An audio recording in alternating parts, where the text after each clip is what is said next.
संपूर्ण देशाचं लक्ष लागलं होतं तो मराठा आरक्षणाचा अधिकार जो आहे सुप्रीम कोर्टानं रद्द ठरवलेला आहे. काय तुमची भूमिका आहे? सरकार पुढे उभे पडलं.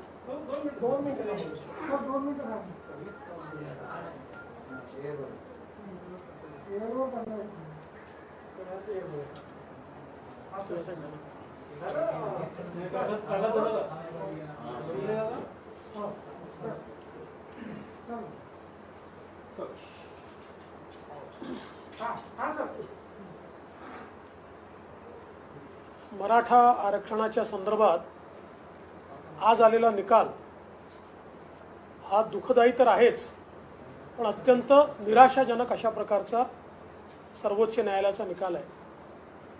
मुळातच आपण मराठा आरक्षणाचा कायदा केल्यानंतर या संदर्भात माननीय उच्च न्यायालयामध्ये याचिका झाली आणि या सगळ्या मुद्द्यांवर माननीय उच्च न्यायालयाने त्या विरोधात माननीय सर्वोच्च न्यायालयात अपील झाली, हा वैध ठरवला. त्या विरोधात माननीय सर्वोच्च न्यायालयात अपील झाली. मी त्याच काळात मुख्यमंत्री होतो. आपण माननीय सर्वोच्च न्यायालयामध्ये अत्यंत मजबूतीनं बाजू मांडली. याचिकाकर्त्यांनी आज जे विषय मांडले आहेत तेच सगळे विषय सर्वोच्च न्यायालयात मांडले होते. तेव्हाचे माननीय सरन्यायाधीश यांच्या बेंच समोर ही केस लागली होती आणि त्यावेळी या मुद्द्यांचा प्रतिवाद आपण केला आणि माननीय सरन्यायाधीशांनी त्यावेळेस स्थगिती द्यायला नकार दिला आणि स्पष्टपणे आपला कायदा सुरू राहील अशा प्रकारे सर्वोच्च न्यायालयाच्या सरन्यायाधीशांच्या बेंचने सांगितलं होतं. नंतरच्या काळामध्ये जेव्हा नवीन बेंच तयार झाला आणि त्या बेंच पुढे ही केस गेली, त्यावेळी आत्ताच्या सरकारनं त्याच्यासमोर ज्या काही बाबी मांडल्यात त्या मांडत असताना कुठेतरी समन्वयाचा अभाव आम्हाला पाहायला मिळाला. 2-2, 3-3 वेळा वकिलांना आमच्याकडे माहितीच आली नाही असं सांगावं लागलं, आम्हाला इन्स्ट्रक्शन्स नाही असं सांगावं लागलं आणि त्या माहितीअभावी केस ॲडजन करावी लागली. एकूणच समन्वयाचा मोठा अभाव हा पाहायला मिळाला आणि त्यातून या कायद्याला स्थगिती मिळाली. खरं तर सर्वोच्च न्यायालयाचा एक नियम आहे, सर्वोच्च न्यायालयामध्ये कायद्याला कधी स्थगिती मिळत नाही. ऑर्डिनन्सला, अध्यादेशाला स्थगिती मिळते पण कायद्याला स्थगिती मिळत नाही. एक अलिखित त्यांचा नियम असा आहे आणि अनेक जजमेंट्स अशी आहेत की कायद्याच्या संदर्भात अंतिम सुनावणी झाली पाहिजे, त्याला स्थगिती देता येत नाही. परंतु तरी देखील या समन्वयाच्या अभावातनं लार्जर बेंचकडे आपण गेलो आणि त्या ठिकाणी देखील आपण बघितलं की समन्वयाचा मोठा अभाव होता. गायकवाड कमिशनच्या रिपोर्टचं ट्रान्सलेशन हे सातत्याने छत्रपती संभाजीराजे देखील सांगत होते हे ट्रान्सलेशन झालं पाहिजे, इतर याचिकाकर्ताही सांगत होते, पण ते शेवटपर्यंत होत नव्हतं. एवढंच नाही तर ज्यावेळी कोर्टाचा असा एक त्या ठिकाणी माननीय कोर्टाने त्यांचा एक समज झाल्यामुळे विचारलं की असं कसं गायकवाड कमिशनच्या रिपोर्टला कोणीच विरोध केला नाही किंवा कोणीच त्यांच्यासमोर कसं बोललं नाही, म्हणजे हा काय एकतर्फी रिपोर्ट आहे का? त्यावेळी आमच्या वकिलांजवळ ही माहिती ही द्यायला हवी होती की हजारो ॲप्लिकेशन्स जशा बाजूच्या आल्या तशा विरोधातल्या आल्या आणि त्या प्रत्येक विरोधातल्या ॲप्लिकेशनला गायकवाड कमिशननी हिअरिंग दिलं. विभागात जाऊन त्या ठिकाणी बोलवून आणि त्या हिअरिंग दिल्यानंतर त्या प्रत्येक अर्जाचा कायदेशीर निपटारा केला. म्हणजे हा काही एकतर्फी तयार केलेला अशा प्रकारचा रिपोर्ट नव्हता, सगळी प्रोसेस फॉलो करून तयार केलेला हा रिपोर्ट होता. गायकवाड कमिशनने 50% वर आरक्षण का दिलं पाहिजे आणि कसं ते इंदिरा साहनीने त्यांच्या म्हणजे केसमध्ये जे सांगितलं आहे त्या मॅन्डेटमध्ये कसं बसतं या संदर्भात सगळी माहिती त्यात दिली होती. दुर्दैवाने आपण सर्वोच्च न्यायालयाला ते योग्य प्रकारे पटवू शकलो नाही आणि म्हणून माननीय उच्च न्यायालय किंवा त्यानंतर चीफ जस्टिसच्या बेंच पुढे आपण जे करू शकलो ते या ठिकाणी होऊ शकलेलं दिसत नाही आणि त्यातनं त्यांनी 50% वरचं आरक्षण देता येणार नाही असं सांगून हे आरक्षण रद्दबातल केलंय.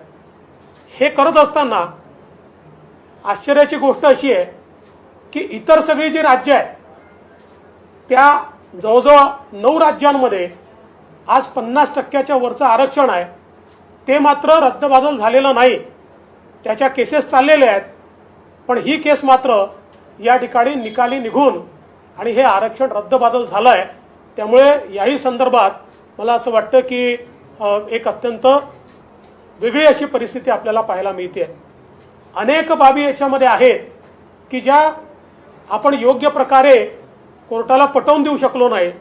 यातली विशेषतः आपला कायदा हा जो संविधानिक संशोधन आहे त्याच्या आधीचा आहे आणि आपण फक्त अमेंडमेंट केलाय. ही जी भूमिका आपण माननीय उच्च न्यायालयात मांडत होतो त्यापेक्षा वेगळी भूमिका किंवा ती भूमिका थोडीशी कमी मांडून वेगळ्या भूमिकेकडे आपण सर्वोच्च न्यायालयात का वळलो हा देखील एक प्रश्न आपल्यासमोर या ठिकाणी उपस्थित होतोय. आणि त्याही संदर्भात आपल्याला कल्पना आहे की केंद्र सरकारने स्पष्ट भूमिका त्या संदर्भातली सर्वोच्च न्यायालयामध्ये मांडली होती आणि असं असताना देखील आपण कुठेतरी आमचा कायदा हा आधी तयार केला आणि आता फक्त अमेंडमेंट आहे हे त्या ठिकाणी सांगू शकलेलो नाही. एकूणच या संपूर्ण निर्णयामध्ये थोडंसं समाधान एका गोष्टीचं आहे की किमान ज्या लोकांना मागच्या काळात आरक्षण मिळालं त्यांचं आरक्षण टिकलंय. मला असं वाटतं की 9/9/2020 पर्यंत ज्यांना आरक्षण मिळालंय त्या सगळ्यांचं आरक्षण जे आहे ते या ठिकाणी कायम ठेवण्यात आलेलं आहे. त्यानंतरचं मात्र आरक्षण हे रद्दबातल झालंय. आता या संदर्भात एक मोठा आक्रोश देखील आहे परंतु माझी सगळ्यांना विनंती आहे की शेवटी सर्वोच्च न्यायालयाच्या निर्णयावर केवळ आक्रोश करून चालणार नाही तर आपल्याला काय मार्ग काढता येतो आणि समाजाला न्याय देता येतो याचा अधिक आपल्याला विचार करावा लागेल. आणि म्हणून राज्य सरकारला आम्ही विनंती करतो की राज्य सरकारने या संपूर्ण निर्णयाचा अभ्यास करण्याकरता एक सर्वोच्च न्यायालयाच्या आणि उच्च न्यायालयाच्या ज्येष्ठ विधिज्ञांची समिती तयार करावी. त्यांनी अभ्यास करून यातनं कसा मार्ग काढता येईल आणि मराठा समाजाला न्याय देता येईल या संदर्भातली कृती करावी आणि त्या संदर्भात त्यांनी एक रिपोर्ट तयार करून सर्वपक्षीय बैठकीसमोर तात्काळ तो रिपोर्ट ठेवावा आणि त्यानुसार एक नीट त्याची रणनीती तयार करून आपल्याला पुढे गेलं पाहिजे. खरं म्हणजे न्यायालयामध्ये आपण न्यायालयीन लढाई लढत असतो परंतु न्यायालयीन लढाई लढत असताना न्यायालयाचे देखील ज्याला आपण आपल्या बोलीभाषेमध्ये गनिमी कावा म्हणतो अशा प्रकारे काही कायदेशीर देखील गनिमी कावा असतो की ज्याच्यामध्ये शेवटी वेगवेगळे वकील वेगवेगळ्या गोष्टी मांडत असतात आणि त्यातनं आपली गोष्ट योग्य कशी आहे ती कायदेशीर कशी आहे हे पटवून देणं या संदर्भात देखील महत्त्वाच्या काही गोष्टी कराव्याच्या लागतात. मला असं वाटतं की आतापर्यंत जे काही झालं असेल त्यात ते दिसलं नाही आहे पण भविष्यात हे देखील आपल्याला त्या ठिकाणी करावं लागेल. आणि मी ज्यावेळेस गनिमी कावा म्हणतोय त्यावेळेस त्याचा चुकीचा अर्थ कोणी काढू नये. मी स्पष्ट करू इच्छितो की न्यायालयीन पद्धतीमध्ये आपल्याला आपला मुद्दा बरोबर आहे म्हणून वेगवेगळ्या पद्धतीनं तो मांडावा लागतो आणि समोरच्या व्यक्तीचा मुद्दा चुकीचा आहे या संदर्भात वेगवेगळ्या प्रकारची आर्ग्युमेंट्स आणि त्या संदर्भातले जे काही कायदेशीर दावे आहेत ते दावे आपल्याला एकावेळी चालवावे लागतात. तर मला असं वाटतं या सगळ्या गोष्टींचा विचार हा आता येत्या काळामध्ये होण्याची आवश्यकता आहे आणि म्हणून सरकारने तात्काळ या संदर्भात कारवाई करावी.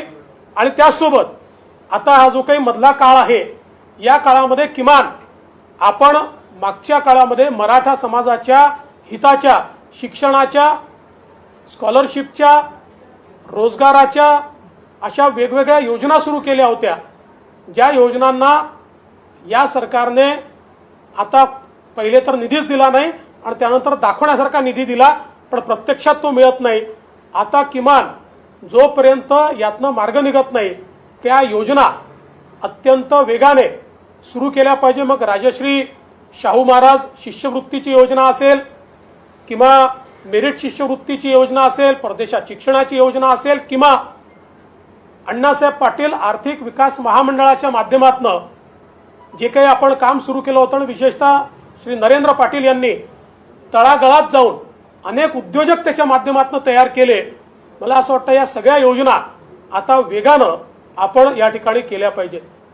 या सरकारला एक विनंती आमची अजून आहे की या सरकारनं कुठेतरी आपल्या कायदेशीर संपूर्ण ज्या व्यवस्था आहेत त्या संदर्भात अधिक अलर्ट राहण्याची आवश्यकता आहे. कारण मागच्या काळात आपण बघितलं की जवळजवळ 14-15 महिने ओबीसी आरक्षणाच्या संदर्भात या सरकारनं उचित भूमिका मांडली नाही आणि केवळ तारखा घेत राहिले. त्यामुळे निवडणुकीत, स्थानिक स्वराज्य संस्थांच्या निवडणुकीत ओबीसी समाजाला जे आरक्षण मिळालं आहे त्याच्यावरही गंडांतर आलं आणि तेही सर्वोच्च न्यायालयाने स्थगित केलं आणि अजूनही त्याच्यावर पुढची कारवाई या सरकारने केलेली नाही. त्यामुळे एकूणच सामाजिक न्यायाचे जे मुद्दे आहेत ते भाषणात न बोलता ते कृतीत आले पाहिजेत असं आमचं मत आहे.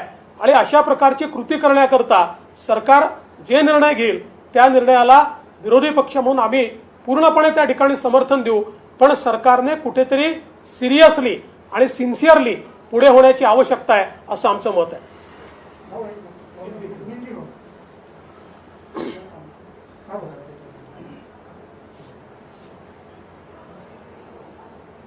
मराठा समाज को जो आरक्षण महाराष्ट्र में कानून के तहत दिया गया था उसको सर्वोच्च न्यायालय ने आज खत्म किया है, स्ट्रक डाउन किया है. हमारे लिए ये बहुत दुखद घटना है. मैं ऐसा मानता हूं कि पिछले समय जब हमने आरक्षण दिया तो ये केस उच्च न्यायालय में गई, हाई कोर्ट ने इस आरक्षण को वैध तय किया. उसके बाद ये केस सुप्रीम कोर्ट में, जिसमें मैं मुख्यमंत्री था तब गई, उस समय के चीफ जस्टिस के बेंच के सामने गई. लेकिन चीफ जस्टिस साहब ने, उस समय के उस बेंच ने उसको स्टे करने से मना किया. किंतु बाद में जब एक नया बेंच कॉन्स्टिट्यूट हुआ और इस सरकार के समय यह केस उस बेंच के सामने गई तो नॉर्मली अध्यादेश जो होता है, ऑर्डिनेंस जो होता है, उसको स्टे किया जाता है और जो कानून होता है, एक्ट होता है, उसको स्टे नहीं किया जाता. परंतु इसको स्टे मिला और बाद में आज उसको स्ट्रक डाउन किया गया. तो कुल मिलाकर इस सारे मामले में जिस प्रकार से राज्य सरकार ने ध्यान देने की आवश्यकता थी उसको राज्य सरकार ने नहीं दिया. जो एक समन्वय राज्य सरकार में और वकीलों में होना चाहिए था वो समन्वय भी हमको नहीं दिखा. कई बार राज्य सरकार के सुप्रीम कोर्ट में सीनियर काउंसिल्स को ये बोलना पड़ा कि हमको कोई इंस्ट्रक्शंस ही नहीं मिले, हमारे पास जानकारी ही नहीं है. और कुल मिलाकर आज जो फैसला आया है वो निराशाजनक है. अब हमारी सरकार से मांग है कि सरकार ने तुरंत इसके ऊपर सीनियर काउंसिल्स का पैनल तैयार करके और इसमें हम क्या रास्ता निकाल सकते हैं उसका एक पेपर तैयार करना चाहिए और सभी पक्षों को साथ में लाकर एक मीटिंग करनी चाहिए. मला असं वाटतं की मी अतिशय स्पष्टपणे सगळे मुद्दे मांडले आहेत. आता याच्यात अजून प्रश्न उत्तरांची आवश्यकता नाहीये.